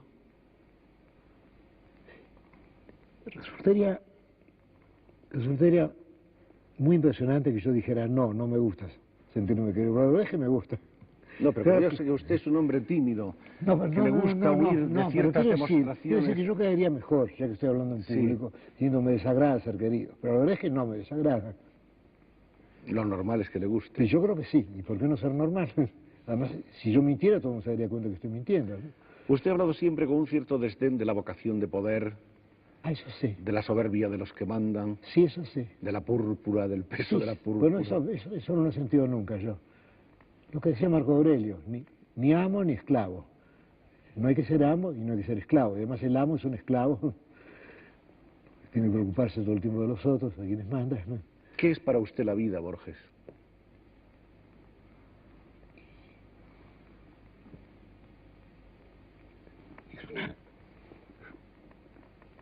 Diría que es una interesante aventura, y que estamos comprometidos a esa aventura. Y por contraste... Y que moriremos emprendiendo esa aventura, con feliz o con adversa fortuna. En 1919 viene usted a este país en el que está ahora maestro, vive usted algún tiempo poco en Barcelona. Sí, pero yo recuerdo más bien las veladas del Café Colonial de Cancinos Asens. Luego estuvo usted en Palma de Mallorca. En Palma de Mallorca estuve un año, sí. Vivió en Valldemosa, en las cercanías de las celdas de Chopin. Exactamente, y Jorge Sanz. Sí, la Cartuja, sí. En una época en la que el turismo todavía no había turistas. No se había despertado. Yo fui el precursor del turismo. Usted era el primer turista. El primer turista, sí, un triste honor, pero sí es. Escribió el pioneer del turismo. Sí. El pioneer. Escribió usted 2 libros en España que nunca se publicaron. Y quisiera preguntarle por qué. Uno se llamaba Ritmos Rojos o Salmos Rojos, no sé muy bien. Esperemos que fuera Salmos Rojos. Creo que Ritmos Rojos es demasiado bobo, Salmos, ¿no? Se refería usted a la Revolución de Octubre, me parece. Exactamente, sí. Pero en aquel tiempo ser comunista significaba otra cosa, significaba un anhelo de fraternidad universal, significaba un poco Walt Whitman o el de pacifismo. También ahora tiene otro sentido. Ahora es una forma del imperialismo ruso o del rencor de ciertas personas, que tiene otro sentido, sí. Sí, yo fui comunista entonces. Hubo otro libro que se llamó Los naipes del Taur, donde se evidenciaba su influencia barogiana. Era usted un gran desde lector luego, de Don Pío. pero yo no recuerdo absolutamente nada de ese libro. He conseguido purificarme de esa memoria. Desapareció todo Desapareció. rastro de Lo único esos que libros. es el título, que no es malo, ¿no? Los naipes del Taur. Nada malo. No está mal. Creo que las 2 palabras son árabes, además, estoy seguro. Tuvo usted una primera contrariedad que no sé si se habrá repetido muchas veces, y es que le rechazaron a usted un cuento en el diario La Esfera. No, creo que se repitió, pero no en la revista La Esfera, sino en otras. En otras. Sigue repitiéndose, pero no tiene nada de particular. En Madrid va usted a la famosa tertulia de Rafael Cansino Sansés, de la que hablábamos. El Café Colonial. El Café Colonial. Café de los divanes, ¿no? De los divanes rojos, de los grandes espejos. Era una época extraordinaria, ¿eh? Llegábamos a medianoche, un poco antes, a las 12 menos cuarto, digamos. Nos quedábamos hasta el alba. Entonces Cancinos Asens proponía un tema. Por ejemplo, la metáfora. Por ejemplo, la rima. Por ejemplo, el argumento. Entonces se hablaba de eso durante toda la noche. Y Cancinos había prohibido, de algún modo, que se hablara de otros escritores. Es decir, él no quería que se atacara a nadie. Quería que la tertulia fuera así algo platónico, que se discutiera un tema. Y seguimos hasta el alba y lo acompañamos a Cancinos a su casa en la calle Morería, cerca del viaducto, y toda la noche hablando de literatura. Y yo no he visto después una pasión igual, salvo en Buenos Aires en las tertulias de Macedonio Fernández. Por ahí se habla de metafísica, pero también era eso, nos reunimos mucho para discutir un tema. Ahora, Cancinos era un hombre de una cortesía excepcional. A veces había hasta 20 con tertulios. Y luego si él veía alguna cara nueva, él le preguntaba de dónde era, al visitante, y entonces conversaba con él sobre de qué región era, de dónde venía. Y luego ya después venía esa conversación general. Y Cancinos, bueno, yo estaba por despedirme de Europa. Y al despedirme de Cancinos tuve la impresión de que me despedía de todas las bibliotecas de Europa, porque él parecía haber leído todos los libros. Creo que sabía 17 idiomas. Y me daba la impresión de ser todas las bibliotecas, de ser todos los idiomas. Y todo es una vida dedicada a la literatura. Yo recuerdo que él había publicado un poema dedicado al mar. Yo le dije, qué hermoso poema, suyo, Rafael, insistí en que lo llamaba Rafael, suyo, Rafael, al mar. Y él me dice, sí, le gustaba conservar su dejo andaluz. Sí, me dice, espero verlo alguna vez. Nunca había visto el mar. Pero le bastaba el mar de su imaginación, como a Coleridge con Nation Mariner, ¿no? Que fue un espléndido poema, el mar que nunca había visto. Vienen entonces sus viajes a Sevilla, Andalucía, ¿se relaciona Sí. usted con la generación del ultraísmo? Exactamente, Adriano del Valle, Isabel Bando Villar, Luis Mosquera, y luego en Madrid conocí a Gerardo Diego. A Pedro Garfias. A Pedro García, sí, pero Pedro García era andaluz, era de Osuna, sí. ¿Conoció usted a Juan Ramón también? No, nunca ¿No? lo conocí, no sé por qué. Es muy raro que no lo conociera. Lo conocí después en Buenos Aires, cuando fue a dar conferencias. Y comenzó usted a colaborar en las revistas del momento, Hélices, Cervantes, sí. Grecia, Ultra, Cosmópolis. Caramba, qué nombres tenían las revistas entonces. Hélices, es cierto, había una revista de Hélices, es verdad. Eran otros tiempos, eran otros títulos. Sin embargo, me parece hermoso pensar en todos esos muchachos que solo pensaban en la literatura. Porque ahora yo diría que la pasión literaria se ha perdido. La única pasión, ¿qué es actualmente? Hay la pasión de la política, o quizá la pasión personal, la pasión del dinero, pero algo así como la pasión de la filosofía, como yo alcancé en Buenos Aires en las tertulias de Macedonio Fernández, la pasión de la literatura, como las tertulias de Cancino Garcés. Yo no sé si se da ahora. O en todo caso puede ser individualmente, pero no sé si se comparte así, generosamente como entonces. Usted se dedicó por una vocación íntegra y total sin pensar nunca en lo que le iba a recompensar su actividad No, literaria. nunca pensé. Y usted ha sido un hombre más bien alejado de esas grandes preocupaciones económicas. Bueno, durante mucho tiempo lo fui, mi familia estaba... Además mi padre me dijo que yo no necesitaba, que yo lo que tenía que hacer era esto. Tenía que escribir mucho, corregir mucho, romper casi todo y sobre todo no apresurarme a publicar. De modo que por eso mi primer libro, Fervor de Buenos Aires, fue realmente el tercero. Y lo publiqué en el año 23. Y no pensé llevarlo a las librerías, ni mandarlo a escritores, ni mandarlo a los diarios, lo distribuí entre los amigos. Y ahora veo que ese libro ha sido leído por, digamos, Naturalmente, por porque miles de personas. hay una cosa sorprendente y es que como... Sí, es muy raro, es como a lo largo del tiempo Exacto. uno se encuentra rodeado así por amigos y es muy grato eso. Hay un fervor que nace por ese primer Borges, por el Borges de ese libro, que es el tercero, pero que para muchos es el primero. Bueno, felizmente es el primero, porque el anterior era realmente bochornoso, ¿no? Una vergüenza. Usted regresa después de tantos años en Europa a Buenos Aires y regresa con un entusiasmo por su tierra y por su ciudad increíble, Sí, desde luego, sí. de tal manera que llega usted a decir que su ausencia y su estancia en Europa han sido ilusorios. Que sus Bueno, años eso fue una europeos exageración, ¿eh? han sido ilusorios, que No, usted pero no no sigo. se había ido nunca de Buenos No, pero Aires. eso es absurdo. Eso. Yo Bueno, no sé cómo dije eso. Sí. Puede ser una frase cordial, simplemente. ¿O acaso Los usted... años que he pasado en Europa son ilusorios. Sí, yo estuve siempre y estaré en Buenos Aires. Yo creo que eso corresponde a un... Es simplemente patético, ¿no? No creo que tenga otro valor, no creo que sea psicológicamente cierto. Es una... ¿Cómo estar en Buenos Aires y estar leyendo Las Mil y una Noches, por ejemplo? Que sucede en Bagdad, digamos. Ese primer libro Las suyo Islas Negras. lo recibió muy bien la gente, lo recibió muy bien sobre todo la generación joven, los vanguardistas. Ese primer libro, sí.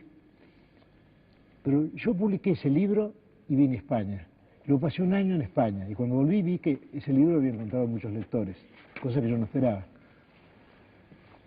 Y los jóvenes escritores argentinos habían visto en usted la manera de incorporarse a los nuevos movimientos. Sí, desde luego, sí. Actualmente los movimientos no me interesan. Digo, las escuelas literarias me parecen de las comodidades de la crítica. ¿Volvió usted a París, a Madrid, a Mallorca, a Sevilla, a Granada? Bueno, a tantos lugares no. Sí, pero ¿No? sí, algunos sí, de vuelta, sí. Publica luego en Buenos Aires Ahora, en el París realmente conozco 24. muy poco, ¿eh? ¿Sí? Sí, no tengo ese culto ese culto argentino de París, no lo he tenido. Claro, si pienso, por ejemplo, en el sur de Francia, sí siento mucho afecto. Pero por París no tanto, claro que es una deficiencia mía, nada más. Debería sentir a París de otro modo, pero la verdad es que no lo siento. Pues quizá porque usted ha encontrado cosas que le eran más próximas en el Midi que en París, ¿no? Posiblemente. Por ejemplo, bueno, yo pienso en Ginebra con mucho afecto, no pienso en París con mucho afecto. Pienso en Edimburgo con mucho afecto, bueno. Después viene Luna de Enfrente. Bueno, eso podemos olvidarlo, ese es mejor. Olvidado. Cuaderno de San Martín. Ese también podemos olvidarlo. Trilogía poética de la que nos olvidamos. Yo creo que sí, es lo más Inquisiciones. Eso también puede ser olvidado, son ejercicios a la manera de Saavedra Fajardo, de Quevedo, sí. En esas Inquisiciones había artículos sobre Quevedo, Unamuno, sobre cierto, sí. Cansino, sobre González Lanuza. Sí. Otro libro de ensayos, El tamaño de mis esperanzas, editado en 1926. Un libro pésimo, realmente. Bueno. También lo ha borrado usted. Sí, lo he borrado, sí, con toda justicia. Y no ha aceptado que se reedite. No, el brazo seglar del ama puede encargarse de ese libro, ¿no? Historia universal de la infamia que tenemos Historia aquí. universal de la infamia fue mi primera tentativa de escribir cuentos. Pero yo lo hacía con cierta timidez. Sí, yo presentaba esos cuentos como si fueran verdaderos. Eran historias apócrifas presentadas. Era como un juego, ¿no? Pero realmente fueron los primeros cuentos que escribí. Como que eso sirvió para permitirme escribir cuentos de veras después. Era un ensayo, un experimento. El jardín de los senderos que se bifurcan. Ese libro me parece bastante lindo, sí, El jardín de senderos que se bifurca, sí, la historia de un laberinto. En 1938 pierde usted a su padre y en la Navidad sufre usted un accidente que le tiene a las puertas de la muerte durante largo tiempo. Sí, si usted me toca la cabeza, aquí está documentado mi accidente. ¿Cómo fue? Subiendo una escalera, habían dejado una persiana abierta, pero me dio un golpe contra la persiana que acababa de ser pintada y luego tuve septicemia, estuve muy cerca de la muerte sin pensar nunca en ella. Y eso lo he reflejado en un cuento que se titula El Sur, que el principio del cuento es la historia de mi accidente y luego ya después hay un desenlace fantástico. ¿Hubo en esa época fiebres, delirios? Sí. ¿Que usted trató luego, que sí, recordó? Luego, sí, noches enteras de insomnio, de pesadilla, de sentirme muy, muy desdichado, bueno, una fiebre alta. Más tarde fue operado y en la convalecencia escribe ese primer relato propiamente fantástico. Sí. Empieza usted, según parece, a partir de ese momento a saber quién es. Empieza Borges a encontrar a Borges. Bueno, es que me di cuenta de que podía escribir cuentos fantásticos. Comprobé eso, comprobé que tenía esa módica posibilidad. Y desde entonces la he aprovechado, he usado ella. Y ahora tengo en mente un cuento fantástico que puede ser el mejor de todos, ¿eh? Pero no voy a revelar nada, no voy a ser tan indiscreto. No debe revelarse no, hasta que está escrito. No, yo creo que no, porque si uno cuenta demasiado las cosas, no las escribe. ¿Por qué ha sido usted bibliotecario? ¿Por amor a los libros? ¿Por tener una ocupación? ¿Por ganar un dinero extra? Por todas esas cosas. Además me gusta mucho estar en una biblioteca. ¿Era una biblioteca modesta de un barrio? Bueno, pero al fin toda una biblioteca modesta siempre excede la posibilidad de la capacidad de cualquier lector. Sin duda. Si estuve en una biblioteca de barrio, siempre hay más libros que puedo leer, desde luego. Y he leído muchos buenos autores allí. Por ejemplo, descubrí a Léon Blois, descubrí a Claudel, yo no los conocía, los descubrí en esa biblioteca de barrio. Había muchas obras de Hugo que yo no había leído, las leí allí. El Jardín de los Senderos que se bifurcan fue presentado al Premio Nacional de Literatura. Se premió a otra obra de escaso mérito olvidada como su autor. La indignación argentina fue general frente al atropello. Sur. Bueno, la indignación argentina no, la indignación de mis amigos. De muchos amigos, que eran casi todos. Bueno. Y entonces le hicieron a usted un homenaje en la revista Sur, con un número especial de Desagravio. Sí, un Desagravio, sí. Y en ella colaboraron... No, colaboró, por ejemplo, un amigo mío, un gran escritor, Eduardo Mallea, colaboró. Y Estedrio La Rochelle también, creo. Y Sábato. Y Sábato también, sí, que era un joven escritor. Ureña. En momento, sí. Bueno, entonces le dieron a usted el Gran Premio de Honor de la Sociedad Argentina Sí, de ahora ese Escritores. premio lo creó Enrique Amorín para que yo obtuviera un premio ese año. Como que él inventó ese premio, que luego se lo han dado muchos otros, con toda razón. Pero ese premio fue inventado por Enrique Amorín, escritor uruguayo, para que yo obtuviera un premio y fue inventado en contra del Premio Nacional. Era el antipremio nacional. Era ese, sí, exactamente. Sí, era, digamos, el reverso, el anverso y el Eso reverso, es. sí. Sí. 1944 es también el año de la publicación de una de sus colecciones más famosas, Ficciones. Sí, ojalá me acordara de algo de ella, pero sí, creo que son Por datos aquí. fantásticos. Por aquí tenemos Pero miren, un vamos tomo. con mucha lentitud, estamos en el año 44 y estamos No, pero conversando el año vamos 76, sería vamos mejor. muy deprisa. Hay que quemar las etapas. Viene el peronismo, da usted Sí, conferencias por De Argentina esa y palabra no Uruguay. quiero acordarme, sí. Usted renuncia o fue indirectamente destituido, como quiera decirlo. Bueno, me nombraron inspector municipal para la venta de aves y huevos en los mercados. Y yo entendí que era un modo de decirme que renunciara, ¿no? Más bien. Mi competencia en materia de aves y huevos es nula, ¿no? De manera que usted se declaró incompetente para el nuevo Y yo cargo. dije que sí, que a mí me pareció muy raro que honraran a un escritor con ese cargo tan extraordinario, ¿no? Fue una de las bromas de aquella época, sí. Fundó usted la revista Anales de Buenos Aires, donde se publicaría un cuento del desconocido Julio Cortázar. Sí, exactamente, el primer texto de Cortázar que se publicó. Y publicamos un número dedicado a Juan Ramón Jiménez, y lo colaboré yo. Juan Ramón Jiménez fue a Buenos Aires, precisamente para dar conferencias en Buenos Aires, por encargo de la señora Ortiz Basualdo, que dirigía la revista Los Anales. Hizo usted una antología de los mejores cuentos policiales. Sí, ese libro ejerció mucha influencia, y también una antología de los mejores cuentos fantásticos. ¿Qué Ejerció piensa una influencia usted de los mí. cuentos policíacos? De la novela Ahora policíaca. estoy un poco cansado de ella. Se ¿eh? cansó. Sí, tiene algo de maquinita, digamos, ¿no? Pero hay cuentos admirables como los de Chesterton, los de Poe, las novelas de Wilkie Collins, pero me parece que es un género que se vuelve fácilmente mecánico. En 1949 aparece el libro que le hace famoso mundialmente, el Aleph, donde se reúnen 14 relatos. Son 14, caramba. Posteriormente agregó usted 4 más, Es cierto. hasta ya 18. Y ahí muestran todas las posibilidades expresivas de la estética de la inteligencia, Bueno, muchas gracias. donde hay una fusión de mentalidad matemática y de profundidad metafísica. ¿Usted cree que ese es mi libro central, digamos? Bueno, ha sido el libro que le ha hecho más famoso, el libro creo que quizá sí. más difundido, más popular. ¿No cree usted lo mismo? Es cierto, sí. ¿Y todo por qué? Porque la palabra Aleph es línea y porque se escribe con PH, tal vez. No sé, eso ya Eso no, puede ser una de las razones. no soy capaz, pero usted que ha estudiado tantas cosas de ese tipo... Eso puede haber desde- influido también, desde ¿no? la cábala. El buen título, ¿no? Sí. La buena elección del título. Le eligen el año 50 presidente de la Sociedad Argentina de Escritores. Sí. En sus conferencias está la El policía año 50, vigilándole. El año 50, sí. Y luego esa sociedad fue cerrada por él. Ya sabemos por quién, no. Porque no quisimos ostentar retratos de cierta famosa pareja de aquella época, sí. Ocupó usted la cátedra de literatura inglesa en la Asociación Argentina de la Cultura Inglesa, comenzó a interesarse Sí, por la y luego- literatura anglosajona antigua. Sí, luego también he sido profesor de literatura inglesa y americana en la Facultad de Filosofía y Letras de la Universidad de Buenos Aires. También. Exactamente. Me ha sido muy, muy grato, porque a mí me gusta ser profesor. Me gusta enseñar.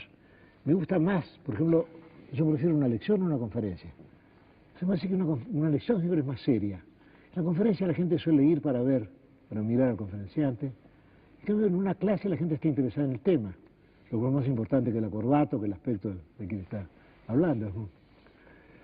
En esa época sigue usted escribiendo y aparecen Los Orilleros, El Paraíso de los Creyentes, cuentos Bueno, breves sí. y extraordinarios.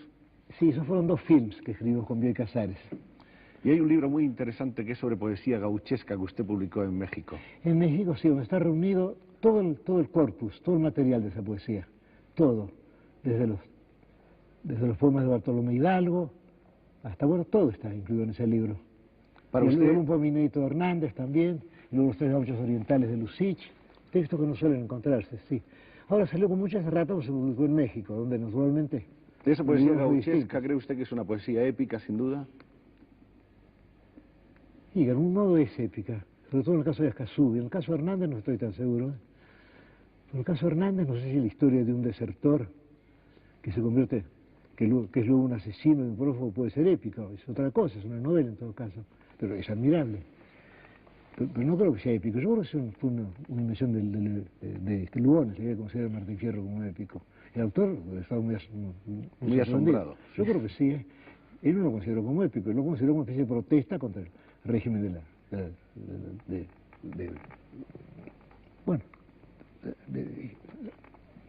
la leva, ¿no? Y desde el punto de vista literario, ¿a usted le gusta Martín Fierro, por supuesto? Sí. ¿Y qué le gusta? Hay una sobriedad, La hay una sobriedad. nobleza en Martín Fierro. La Por ejemplo, parece imposible escribir un libro sobre el gaucho en el que no haya una sola descripción de la pampa, de la llanura. Y sin embargo, en Martín Fierro no hay ninguna. Y sin embargo, sentimos la llanura. Y eso me parece que es extraordinario. Como si Fierro de una estancia, una torpilla se arriaron, a ver, por delante se desearon como crueles entendidos, y cuando con la frontera cruzaron. Y cuando le habían pasado una madrugada clara, le dijo Cruz que mirara a sus últimas poblaciones. Pero ahí está dada la llanura, indirectamente. Cuando le habían pasado una madrugada clara, le dijo Cruz que mirara a las últimas poblaciones. Y eso es mucho más eficaz que las descripciones de otros autores. Era un narrador que estaba entonces en la línea de usted, de la exactitud, de la concisión, Yo de la creo que sí, brevedad. creo que eso es mucho más eficaz, por ejemplo, que las descripciones que encontramos en un libro, por lo demás admirable como Los Segundos Sombra. Lo que pasa es que en Los Segundos Sombra el autor deja el relato y se pone a decir que a la izquierda había, por ejemplo, un monte y que a la derecha había un estacio, un rancho, lo que fuera. En cambio Martín Fierro, todo fluye, como quería Lessing, es decir, este descriptivo está de lado, pero está dicho también, ¿no? Y además, está indicándolo, sugiriéndolo, ¿no? Y además contrasta con todos los demás libros de poesía gauchesca donde sí se describe todo. Pero se escribe, es absurdo. Sí, sí, se describe incluso excesivamente, ¿no? Pero sí, y además hay otra cosa, que como el campesino no ve el paisaje, si el paisaje es un día de hombre culto. El Martín Fierro no hay descripción del paisaje, pues se niega que el que narra es un gaucho, entonces no puede ver el paisaje. No puede verlo porque, digamos, si un campesino mira el cielo es para saber si va a llover o no, pero no por este goce estético, eso no, es totalmente falso. Y en Martín Fierro está todo muy bien así también, y en Escazú también. En 1956 le dan el Premio Nacional de Literatura, que todo llega. Es cierto. Y le dan a usted la Cátedra de Literatura Inglesa de la Facultad de Filosofía y Letras de Buenos Aires. Y se habían presentado dos amigos míos para esa cátedra. Y cuando supieron que yo me presentaba, pidieron ser nombrados, digamos, jueces para elegir el candidato y me eligieron a mí. Y se habían presentado los dos. Ellos renunciaron a su candidatura y me votaron a mí. Y lo hacen a usted doctor honoris causa de la Universidad de Cuyo, pero por esta época su ceguera ha ido haciéndose cada vez mayor. Fue el primer doctorado honoris causa que obtuve en la Universidad de Cuyo, en Mendoza. Luego tuve otros, el de Oxford, por ejemplo, y ahora voy a obtener el Santiago de Chile. Y en Colombia he obtenido también títulos. Maestro, yo quisiera hablar un poco de una persona que siempre ha sido importante para usted, pero que a partir de esos momentos en que por su ceguera los médicos le prohíben leer y escribir para evitar que vaya acelerándose, de mi madre. Es su compañera siempre, su madre. Sí. Su madre ha sido quizá el ser que ha estado más cerca de usted. Sí, fue una mujer admirable y estuvo honrosamente presa durante la dictadura. Y conmigo ha sido de unas indulgencias, de una bondad. Y ejemplares, más que ejemplares. Y yo escribí un poema después de la muerte de ella titulado Remordimiento. Diciendo que yo hubiera debido ser más feliz para hacerla más feliz a ella. Que yo, una vez muerta ella, tengo el remordimiento de no haber sido feliz. Yo hubiera debido ser feliz, no por mí, sino para ella, por ella. Fue mucho más que una madre para usted, fue una compañera, fue una amiga, una consejera. Murió el año pasado, a los 99 años, una larga vida. Yo durante un tiempo, mi padre murió ciego y ella me decía a mí, bueno, yo he sido los ojos de tu padre, ahora seré tus ojos, y efectivamente. Y todo eso con una generosidad, con una indulgencia. Es decir, vivía así, en ese sacrificio, que no era para ellos. Sí, vivía en ese sacrificio y me daba todo y esto no pedía nada, porque los hijos son fácilmente ingratos, desagradecidos. ¿Opinaba ella sobre su obra? ¿Le daba sus puntos de vista? Sí, yo estaba escribiendo un cuento que le desagradaba mucho a ella, que se titula La intrusa. Y ahí se trata de un hombre, se trata de dos hermanos, hay una mujer a quien quieren los dos. Uno de los hermanos mata a la mujer para que la mujer no se interponga entre ellos. Entonces llegué al momento en el cual el mayor tiene que decir al menor que le ha matado a la mujer. Entonces yo no sabía cómo podía él decir eso, y toda la suerte del cuento dependía, el cuento se llama La intrusa, dependía de las palabras. Entonces mi madre me dijo, déjame pensar, hablaba así en criollo, déjame pensar. Y luego me dijo, con la voz distinta, ya sé lo que le dijo, como si hubiera ocurrido eso, como si todo aquello no fuera un sueño mío, esa historia. Ya sé lo que le dijo. Bueno, escribirlo, le dije yo. Sí, entonces lo escribí y lo leyó. Entonces la frase era, a trabajar, hermano, esta mañana la maté. Es decir, empieza recordándole al otro que son hermanos, le ordena que trabaje con él para enterrar el cadáver, y luego después viene la declaración. Entonces yo no sé cómo lo intuyó mi madre, yo no hubiera dado con esa frase tan feliz. Es portentoso. Sí, pero además eso, ya sé lo que le dijo. Así que en ese momento ella creía en mis dos orilleros imaginarios. Y ella se había identificado conmigo, y de tal modo mejor todavía, puesto que yo no hubiera encontrado la frase. Y ella los conocía mejor que yo, que los había imaginado. Es extraordinario ese momento. Y la veo ella, así con la pluma, deteniéndose. Veo exactamente la mañana esa, o el escritorio, la ventana, y sí, ya sé lo que le dijo. Y luego me dictó la frase perfecta que el cuento requería para existir. Después me dijo que esperaba que ya no escribiera cuentos así sobre cuchilleros ni sobre vulgaridades. Después se le quitó toda importancia al cuento y me dijo que esperaba que yo escribiera sobre otros temas. Sí, es muy lindo ese recuerdo. ¿Usted se enamoró una, varias veces? Varias veces, sí. Eso le sucede a todo hombre, yo creo. ¿Se casó cuántas? Una. No una. Una sola. Once too many, sí. Bueno. ¿Y cuál es el momento actual en la vida de Borges? ¿Cómo se está enfrentando con el porvenir, ese porvenir tan difícil de predecir? Bueno, por el momento trato de pensar en mi porvenir literario. Trato de pensar en los libros que tengo que escribir, que ya me está faltando tiempo para escribir. Trato de pensar en eso. Y luego puedo tener, quizá, ambiciones personales, pero esas no... No cuentan. Esas no cuentan, no. ¿Se encuentra usted a gusto aquí entre nosotros? ¿Le ha gustado volver a España? Desde luego, sí, ha sido para mí algo muy, muy valioso, muy grato. Sentir esa generosidad española, como digo en un poema, la caudalosa amistad, que es algo típicamente español, ese gran río así de amistad, de buena voluntad de la gente. ¿Cómo ve usted al país ahora, desde lejos y desde cerca, desde dentro ya? Yo no saludo con tanto afecto, no puedo. Un juicio político no tendría ningún sentido. Dado por mí, yo no. Ya he dicho que yo no entiendo en materia política, ¿no? Pero confío, desde luego. Maestro, tendríamos necesidad de horas y horas para hablar con usted, y si Dios quiere habrá tiempo en lo futuro, pero no quiero fatigarle. Muchas gracias por haber venido con nosotros. Pero no, muchas gracias a ustedes. Nos ha gustado muchísimo tenerle, conocerle, conversar, penetrar un poco en su mundo. Bueno, usted ha dicho todas las cosas esenciales esta tarde. No, por Dios. Yo me he invitado a probar lo que usted decía. Usted es... Le agradezco muchísimo. Usted no es solamente un hombre, usted es literatura, todo literatura, mente y literatura. Bueno, ¿por qué no? Muchas gracias, maestro. Muchísimas gracias. A usted. Muchísimas gracias.